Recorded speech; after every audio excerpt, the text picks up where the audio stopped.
చాలా ఏళ్ల క్రితం ఒక గొప్ప ధనవంతుడుండేవాడు. ఆయనకి 2 కుమారులున్నారు, పురు ఇంకా పునీత్. ఇద్దరూ చాలా మంచివారుగాను అమాయకులుగా ఉండేవారు. ఒకరోజు వాళ్ళ నాన్నకి అనారోగ్యం వచ్చి పడుకున్నారు. పురు, పునీత్, మీరిద్దరూ నా పక్కకు రండి. నాన్నా, మీరు ఏమీ మాట్లాడకండి. అవును నాన్న, విశ్రాంతి తీసుకోండి. లేదు లేదు నాయనా, నన్ను మాట్లాడనివ్వు. ఆ తర్వాత సమయం మించిపోతుంది. నేను చనిపోవటానికి ముందు మీ ఇద్దరికి ఒక ముఖ్యమైన విషయం చెప్పాలి. చూడండి, నేను నా ఆస్తి అంతటినీ మీ ఇద్దరికీ సమానంగా రాశాను.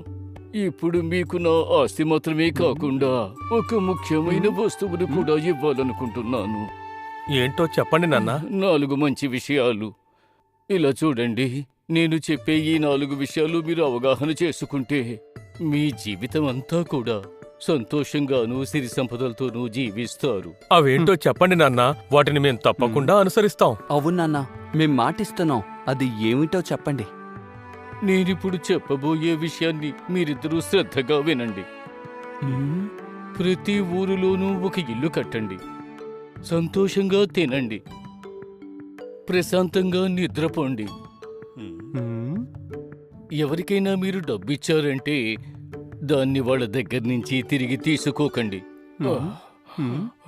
కానీ నాన్న, మీరు చెప్పిన దాన్ని బట్టి చూస్తుంటే ఆయన తన కుమారులిద్దరికీ ఆయన చెప్పాలనుకున్న విషయం చెప్పకుండానే ఈ లోకం వదిలి వెళ్ళిపోయారు.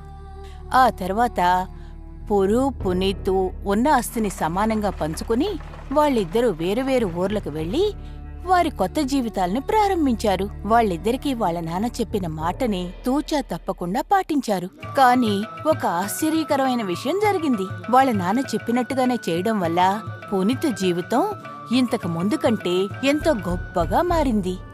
కాని పురు వాళ్ళ నాన్న చెప్పినట్టు చేయడం వల్ల తను ఉన్నధనాన్ని పోగొట్టుకొని నడి వీధికొచ్చాడు. పక్క ఊళ్ళో ఉన్న నా తమ్ముడు సిరి సంపదలతో తొలతూగుతున్నాడని నేను విన్నాను. గొప్ప ధనవంతుడైపోయాడంట. కాని నేను ఇదిగో ఈ స్థితికి దిగజారిపోయాను. మేమిద్దరం ఆస్తిని సమానంగానే పంచుకుని సంతోషంగా జీవించడం మొదలుపెట్టాం. కాని నాకు మాత్రమే ఎందుకిలా జరిగింది? నేను వెళ్ళి తననే అడుగుతాను. ఇప్పుడు తను మాత్రమే నాకు సహాయం చేయగలడు. తమ్ముడు పునీత్, పురోనా, మీరా? ఎలా ఉన్నారు? బావున్నారా? ఇన్నాళ్ళు నేను మీకు గుర్తు రాలేదా? ఏంటనే అది? ఏమిటి ఈ పరిస్థితుల్లో ఉన్నారు? మీకే సమస్య లేదుగా? లేదు తమ్ముడు, నా పరిస్థితి ఏం బాలేదు. కాని నువ్వింత గొప్పవాడివైనందుకు నాకు చాలా సంతోషంగా ఉంది. నేను చెప్పేది నిజం. నాకు తెలుసన్నా, మీరు ఎంత దూరం నుంచి వచ్చారు. ఆకలితో ఉండుంటారు. రండి, వచ్చి భోంచేయండి, తర్వాత మాట్లాడుకుందాం.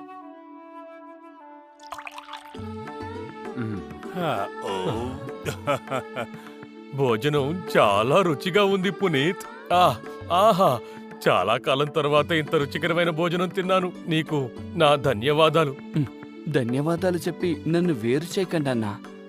తమ్ముడు, నేను నిన్ను ఒక విషయం అడుగుదామని వచ్చాను.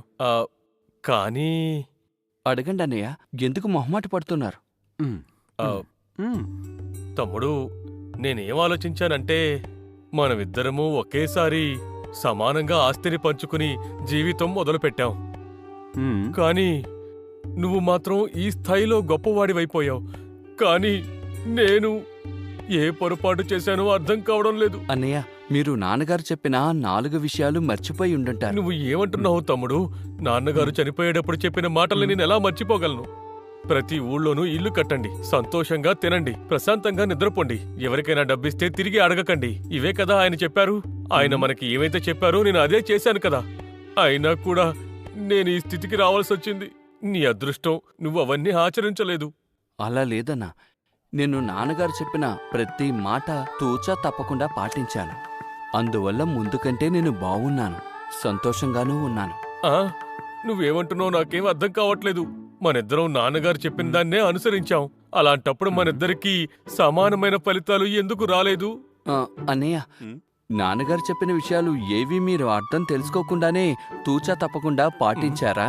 కానీ నాన్నగారు ఏ అర్థమూ చెప్పలేదే. నేను నాన్నగారు చెప్పిన వాటిని అలాగే అనుసరించాను. అరే, అందుకే అన్నయ్య మీకు తగిన ఫలితం దక్కలేదు. నువ్వు ఏమంటున్నావు తమ్ముడు? నాకు ఏమీ అర్థం కావడం లేదు. సరే చెప్పండి, మీరు ఆ విషయాన్ని ఎలా పాటించారు? మొదటి విషయం, ప్రతి ఊళ్ళోనూ ఇల్లు కట్టాలి. నేను ప్రతి ఊళ్ళోనూ ఒక్కో ఇల్లు కట్టాలని ప్రయత్నించాను. కానీ ఆ ఇళ్లన్నిటిలోనూ నేను ఉండలేను కాబట్టి ఆ ఇంటిని చూసుకోవడానికి మనుషుల్ని పెట్టాను. కానీ వాళ్ళ ఇళ్లను సొంతం చేసుకుని నాకు నమ్మక ద్రోహం చేశారు. రెండవది, సంతోషంగా తినాలి. నేను ప్రపంచంలోనే గొప్ప వంట వాళ్ళని పిలిపించి వంట చేయడానికి పెట్టుకున్నాను.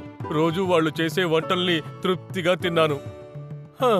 కానీ దానివల్ల నా డబ్బంతా ఖర్చయిపోయింది. మూడవది, ప్రశాంతంగా నిద్రపోవాలి. నేను గొప్ప గొప్ప కళాకారుల్ని రప్పించి మహారాజులు పడుకునే పాన్పుని తయారు చేయించాను. ప్రశాంతంగా నిద్రపోవడానికి మెత్తని పరుపు, తామర రేకులతో దుప్పటిని తయారు చేయించుకున్నాను. కానీ దాన్ని తయారు చేయించడానికి నా దగ్గరున్న 300 డబ్బు ఖర్చయిపోయింది. నాలుగో విషయం, ఎవరికైనా డబ్బిస్తే వాళ్ళని తిరిగి అడగకూడదు. అందువల్ల నేను ఎవరెవరికైతే డబ్బులిచ్చానో వాళ్ళని నేను తిరిగి అడగలేదు. అందువల్ల డబ్బు కోసం నా దగ్గరకొచ్చే వాళ్ళ సంఖ్య పెరిగిపోయింది. ఇవన్నీ నేను చేసినందువల్ల ఈ రోజు నా దగ్గర డబ్బే లేకుండా పోయింది. అన్నయ్య, నాన్న చెప్పిన పై అర్థం మాత్రమే మీకు తెలిసింది. దానిలో ఉన్న అర్థాన్ని మీరు ఇంకా సరిగ్గా అర్థం చేసుకోలేదు. నాన్న చెప్పిన మొదటి విషయం, ఒక్కొక్క ఊరిలోనూ ఇల్లు కట్టాలని చెప్పడానికి అర్థం, ఒక్కొక్క ఊరిలోనూ మనకి స్నేహితులు ఉండాలి. అంటే మనం ఏ ఊరు వెళ్ళినా ఆ స్నేహితుల అతిథులుగా మనం అక్కడికి వెళ్లి ఉండొచ్చు. అంటే ప్రతి ఊర్లోనూ మనం ఇల్లు కొనకుండానే మనకంటూ ఒక ఇల్లు ఉండాలి. సంతోషంగా తినాలి. అంటే మనకి ఎప్పుడైతే ఆకలిస్తుందో అప్పుడే తినాలి. ఆ సమయంలో మామూలు ఆహారం కూడా గొప్ప విందులా ఉంటుంది.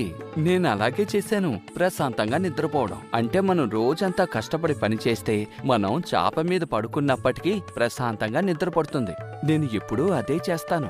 ఇంకా నాలుగవ విషయం, ఒకరికి మనం డబ్బిస్తే తిరిగి తీసుకోకూడదు అనడానికి అర్థమేంటో తెలుసా?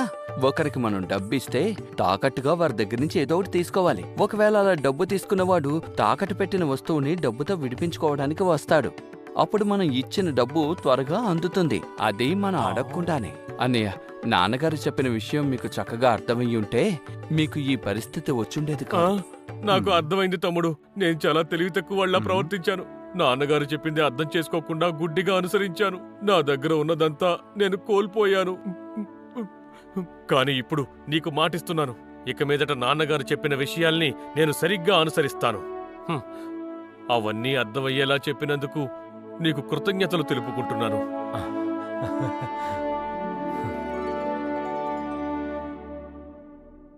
ఆ తర్వాత పునీత్ కొంత ధనాన్ని పురుకిచ్చాడు. పురు కొత్త జీవితాన్ని ప్రారంభించడానికి. ఈసారి పురు వాళ్ళ నాన్న చెప్పినట్టే చేసి తను ఎంతో గొప్పవాడయ్యాడు. కష్టపడి శ్రమించి ఎంతో గొప్పవాడయ్యి పేరు ప్రతిష్టలు సంపాదించాడు. కథ ఎంతో బాగుంది కదా. ఈ కథలో మనం నేర్చుకోవాల్సిన విషయాలు చాలా ఉన్నాయి. ఇందులో ముఖ్యమైన విషయం ఏమిటంటే, మనం ఏ పాఠం నేర్చుకున్నా దాన్ని విని వదిలేయకూడదు. ముందుగా దానిలో ఉన్న అర్థమేమిటో తెలుసుకోవాలి.